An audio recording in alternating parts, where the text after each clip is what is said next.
So this is 5.6b, College Algebra, Determinants and Cramer's Rule. Last video we looked at 2x2 determinants.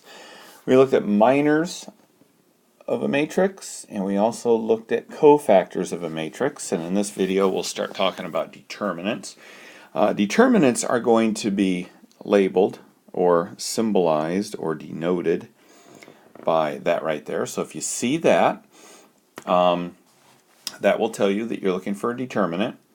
And the way we find a determinant is we multiply each element of the first column by its cofactor and add. We multiply each element of the first column by its cofactor. So we have to find the cofactors first, multiply each element times the cofactor, and then add those products together. Okay? Okay, so the example I have down here is example 4, bottom of page 491, and they're asking us to evaluate the determinant of the matrix, symbolized by this, by expanding across the third row. So we're going to look at the third row here. That's what we're concerned with doing, because the answer will be based on that. Alright, so what we've got here is, first of all,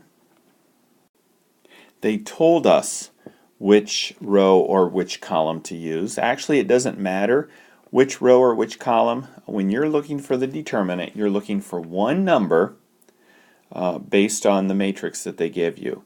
And it doesn't matter which row or which column you select, you are going to get the determinant. You're going to get the same answer. Okay? So most people will choose the simpler row or simpler column because obviously it's going to make life easier. So if it were me, I would pick this row right here or this column right here because it's got the 0 in it.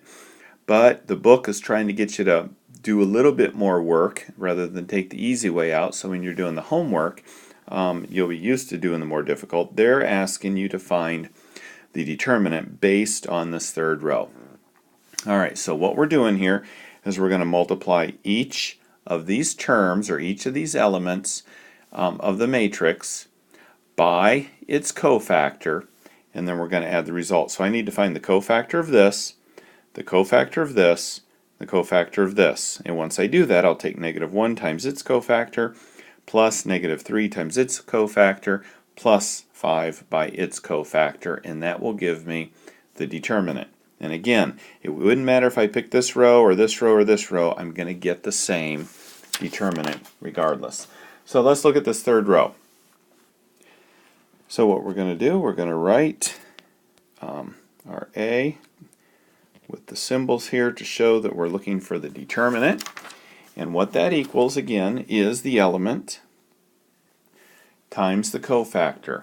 Okay, so remember, the cofactor means that we are going to look at the position of the element right there, and it's in the third row, first column, so that means our answer is going to be positive.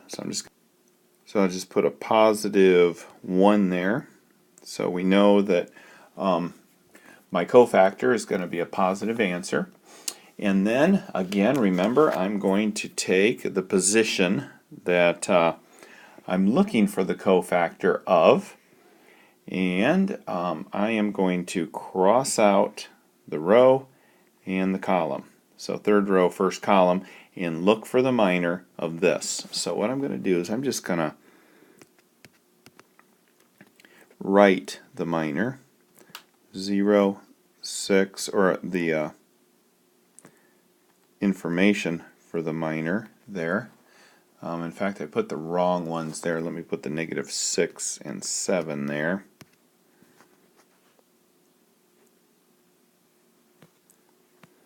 Okay, so that gives me the first term. And that first term is based on the element times that element's cofactor, which is right here. Okay, the plus, positive, because it's in a positive position, and then the minor of that part right there. Okay, so let's look at the next one. We're going to add, always add, and we're going to add -3 Negative 3 is in the third row, second column, so that's going to be a negative answer there, a negative cofactor, so I'll put a negative 1 there. And then we're going to put our, again, we're in this negative 3 here, so we're in the third row, second column, so let's go, we cross that out, and that gives me a negative 8, 6, 4, 7. So let's do this, negative 8, 6, 4, 7. And then we add. And then what do we add? We add the element 5. We determine whether that 5 is, or whether that cofactor is going to be positive or negative. Third row, third column, it's going to be positive. So we're going to put a positive 1 there. And then we're going to look at what we've got here for the minor. And the minor, since we're here, we're going to cross out that and cross out that. So we have a negative 8, 0, and a 4, negative 6. Negative 8, 0, and a 4, negative 6. Alright, so there's my long, complicated looking equation here. So let's go ahead and solve it. So let's start with this part right there.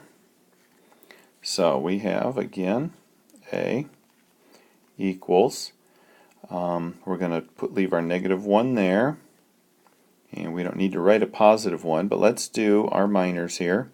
So we have 0 times 7 minus negative 36, so that would give us a positive 36. We have a negative 3 times negative 1 gives me a positive 3. My minor here is my negative 56, and my 24. So that 56 and 24 gives me a negative 80. And let's look at here. We end up with a positive 5, and we're going to multiply it by 8 times negative 6, 0 times 4, that's going to be a positive 48. Alright, so I get negative 36 minus 240 plus 240. So those go away, and we end up with negative 36 for our determinant.